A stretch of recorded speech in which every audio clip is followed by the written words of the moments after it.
오늘 말씀은 사도행전 13장 13절에서 마지막 52절까지의 말씀입니다. 바울과 바나바가 선교 여행을 시작했죠.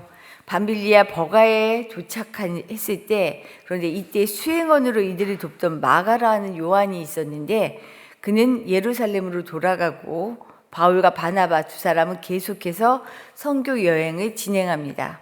나중에 15장, 사도행전 15장을 가면 바나바는 이때 떠났던 요한을 자신들의 선교 여행에 다시 합류시키고 싶어 했어요. 그러자라고 제안하는데 바울은 오늘 본문에 나온 장면을 근거로 반대합니다. 뭐라고 얘기하냐면 밤빌리아에서 자기들을 떠나 함께 일하러 가지 아니한 자를 데리고 가는 것이 옳지 않다라고 반대하는데 사실은 이때 이렇게 많이 부딪혔던 것 같아요.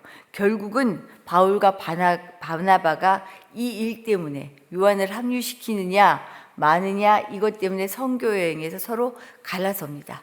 각자의 선교 여행을 가게 돼요. 따로.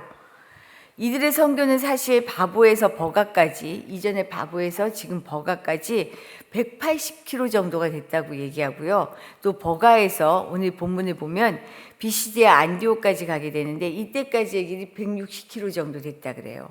상당히 고된 연속이었죠. 일정이. 그리고 많은 수고와 위험이 수반된 길이었습니다. 선교 여행이 결코 쉽지 않았어요. 뭐 지금처럼 교통이 발달한 것도 아니고 그 긴 길을 참 어려움 속에서 여행을 했기 때문에 아마도 요한의 이탈은 이런 어려움을 감당하지 못했던 일이 아니었나 싶어요. 그러면서 이 정도도 하지 못했던 뭐 여러 가지 이야기가 있을 수 있겠죠. 아무튼 이처럼 쉽지 않은 바울과 바나바의 선교의 여정이었다라는 것이에요. 이 여정을 통해서 우리가 몇 가지 살펴보려고 합니다. 먼저는요, 기회는 언제 올지 몰라요. 우리 삶의 기회는. 그래서 늘 준비할 수 있어야 합니다. 내 삶의 기회들을. 요한이 떠나고 바울과 바나바 두 사람은 비시디아 안디옥으로 가게 되는데 이곳은 이방 지역이지만 유대인이 모이는 회당이 있었어요. 그래서 이 두 사람은 안식일에 사람들이 모이는 회당을 찾습니다. 그런데 이곳에서 예기치 않다라는 표현을 썼지만 어쩌면 이들 바나바와 바울은 이때를 기대했는지 모르겠어요. 복음을 증거할 기회를 얻게 됩니다. 15절 말씀 우리 한번 같이 읽어볼까요? 15절입니다. 율법과 선지자의 글을 읽은 후에 회당장들이 사람을 보내어 물어 이르되 형제들아 만일 백성을 권할 말이 있거든 말하라. 지금 율법 그 회당에 다양한 사람들이 모여 있어요. 유대인도 있지만 회당에는 유대교로 입교한 개종한 사람들도 있고요. 때로는 하나님을 경외하는 이방인임에도 불구하고 하나님을 경외하는 이들도 있었습니다.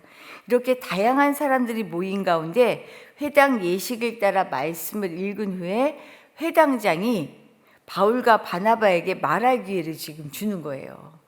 사실 유대 남자들은 성경 해석에 참석할 기회가 있었다고 합니다. 이 기회를 노린 것이 아닌가 싶어요. 아무튼 예수 그리스도의 복음을 전하기 위해 험한 길을 마다하지 않고 찾아온 바울과 바나바는 이 절호의 기회를 놓치지 않습니다. 기회를 잡자마자 바울은요, 바로 다음 절 16절에서 41절까지 이 긴 절수만큼이나 거침없이 복음을 전합니다. 마치 준비하고 있었던 것처럼 설교를 시작해요. 바울의 설교는 출애굽 사건부터 광야의 여정, 가나안 정복, 사사시대, 첫 왕 사울을 거쳐 다윗에 이르기까지 장구한 이스라엘의 역사를 이야기해요. 그런데 이 긴 역사에는 포커스가 분명합니다. 약속대로 이 역사에서 하나님께서 이스라엘 백성들에게 하셨던 약속대로 다윗의 후손에게서 이스라엘을 구원할 구주 예수가 오셨다라는 것을 얘기해요. 이것은 모든 역사가 사실은 오실 메시아를 향하고 있고 말씀대로 약속대로 예수 그리스도가 오셨다. 이것은 뭐냐면 하나님의 약속은 어떻게 돼요? 이루어진다라고 하는 이 성취를 선언하는 거예요. 그래서 23절의 말씀 우리 같이 한번 읽어보죠. 23절입니다. 하나님이 약속대로 이 사람의 후손에서 이스라엘을 위하여 구주를 세우셨으니 곧 예수라. 이 장구한 설교, 이스라엘의 역사를 통한 설교를 통하여 하나님의 약속이 구주를 보내신다는 이 약속이 예수를 보내심으로 성취되었다라는 것을 얘기해요. 하지만 바울의 설교는 예수 그리스도의 오심으로 마치지 않습니다. 포커스는 예수의 십자가와 부활이에요. 바울은 세례 요한이 증언한 구원의 말씀이 왔음에도 불구하고 사람들이 어떻게 해요? 무지와 악함으로 주 예수를 정죄해서 십자가에 죽였다. 이 일을 폭로합니다. 그러면서 함께 말하는 것은 하나님은 죽은 예수를 어떻게 해요? 다시 살리셨다. 마침내 약속한 구원을 성취하셨다라고 하는 것을 선언합니다. 결국 바울이 전한 복음은 뭐예요? 예수 그리스도의 죽음과 부활입니다. 바울과 바나바는요, 자신들에게 올 복음 증거의 기회를 노리고 회당을 찾았던 거죠. 그리고 그 기회가 오자 어떻게 해요? 봇물 터지듯이 안에 담고 있던 복음을 그냥 드러냅니다. 확 드러내는 거예요. 사실 우리 삶에는 복음을 전하는 것은 물론 여러 가지 삶의 기회가 찾아옵니다. 사실은 이제 우리 시대는 예전에는 말로 하는 복음을 통하여 막 여러 가지 기적도 일어나고 복음이 증거되었다면 또 다른 시대를 살아가고 있어요. 정말 삶으로 그걸 보여주지 않으면 택도 없는, 복음이 전해지기가 택도 없는 그런 시대를 살고 있죠. 우리가 복음을 전할 기회, 삶에서 그리스도의 향기를 드러날 기회, 우리 삶에는 여러 기회가 찾아오게 되어 있습니다. 그러나 기회가 와도 알아차리지 못하고 흘려보내는 경우가 얼마나 많은지 몰라요. 예수님이 마지막 심판의 날 주님이 그러시잖아요. 내가 배고픈 자로 왔을 때, 내가 연약한 자로 왔을 때 너희가 나 모른 척했잖아.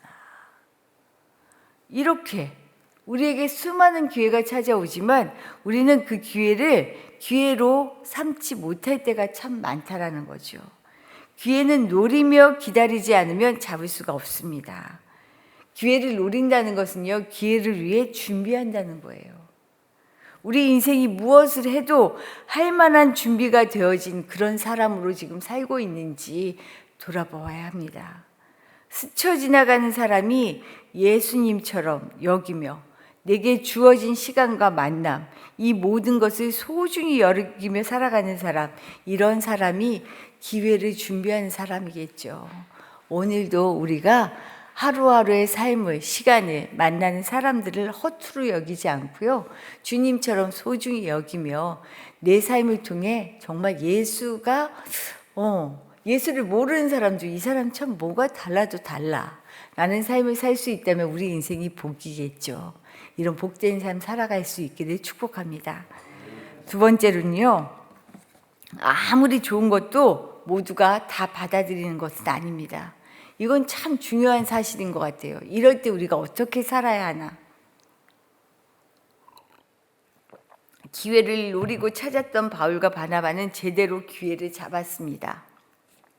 42절과 43절 말씀을 보면요, 이 바울과 바나바, 이 바울의 설교를 듣고 난 다음에 사람들이 다음 안식일에도 와달라고 얘기해요.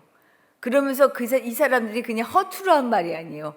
다음 안식일에 보니까 거기에 있는 시내의 모든 사람들이, 거의 모든 이들이 다시 회당을 찾았다라고 얘기해요. 소문을 듣고 온 거예요. 이 말씀을 너무 듣고 싶은 거죠.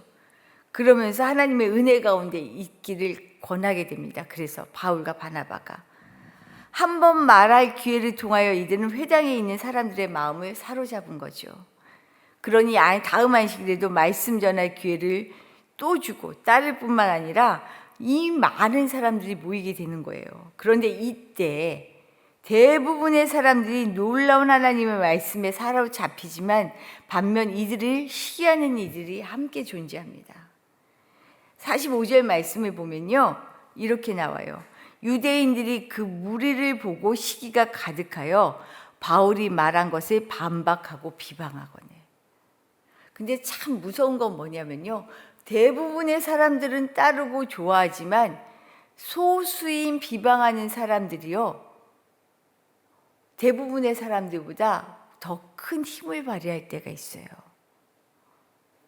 말을 만들어내고 모함하고 비방하는 이 일이요. 소수의 무리가 움직이지만 큰 힘을 발휘해서 움직인다라는 거예요. 이럴 때 사람들이 쉽지 않습니다. 하지만 바울과 바나바는 이들과의 변론에도 결코 주춤거리지 않아요.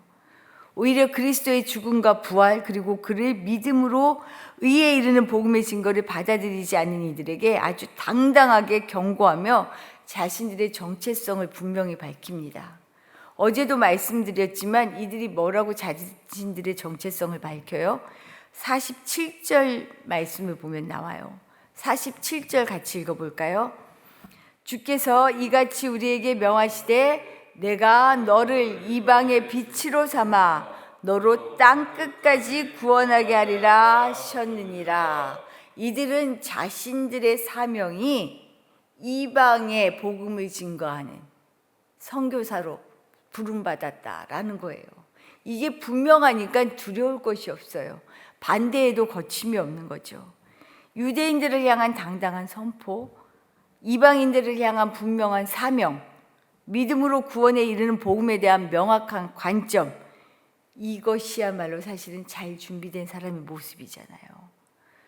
어떤 비방과 시기에도 흔들리지 않을 수 있는 건 이렇게 주님 앞에 중심이 섰기 때문입니다.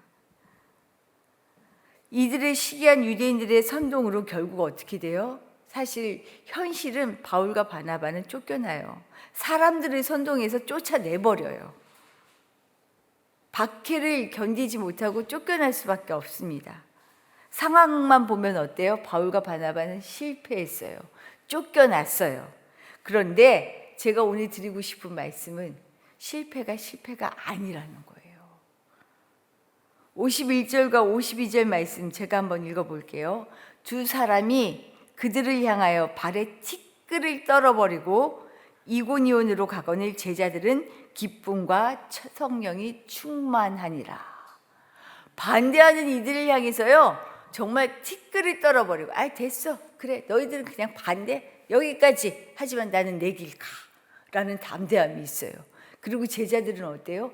기쁨과 성령이 충만해요. 반대에도 불구하고 휘둘리지 않아요. 이게 중요해요. 우리는 휘둘리지 않을 자유가 있습니다. 휘둘리지 않을 그런 권리가 우리에게 있어요. 세상의 비방과 속임수에 속으면 안 돼요. 아닌 건 아닌 거예요. 당당하실 필요가 있어요. 믿음 안에서 당당하게. 그리고 중요한 건 뭐예요? 하나님은 우리에게 분명히 현실은 실패인데 기쁨과 성령의 충만함을 주셔요. 그러면 우리가 견디지 못할 일이 없죠. 이렇게 살아갈 수 있기를 바랍니다. 세상이 말하는 실패에 휘둘리지 마시고요. 실패가 아니에요. 성령으로 충만한 사람은 기쁨과 감사로 살아갈 수 있습니다. 그런 복된 날 되시기를 축복합니다. 주신 말씀 우리 생각하며 기도하도록 할게요. 기회가 언제 올지 몰라요. 우리 삶에는 늘 기회가 있습니다. 하나님 어떤 상황 속에서도 주님 늘 준비가 되어서 정말 내 삶이 내 속에 드러나 꽉 차 있는 그리스도로 꽉 차 있어서 그리스도가 드러나는 그런 삶을 늘 살아갈 수 있도록 준비된 말씀과 기도로 준비된 사람 되게 해주시고 우리를 때때로 정말 시기하고 반대하는 사람이 있죠. 우리가 분명히 중심만 서 있다면 여기에 휘둘리지 않습니다. 하나님은 어떤 어려움 속에도 우리를 기쁨과 성령으로 충만하게 하시는 분입니다. 그렇게 믿음으로 살아갈 수 있게 해달라고 기도하시고 오늘은 우리 교회를 위해 기도하는 날입니다. 교회는 교회의 일을 해야 합니다. 교회는 교회다워야 합니다. 교회가 이 사명을 이루면 아무것도 아니에요. 우리 교회가 교회의 일을 잘 감당하는 교회가 되게 해주십시오. 우리 함께 기도해 주시기를 부탁합니다. 기도드리겠습니다.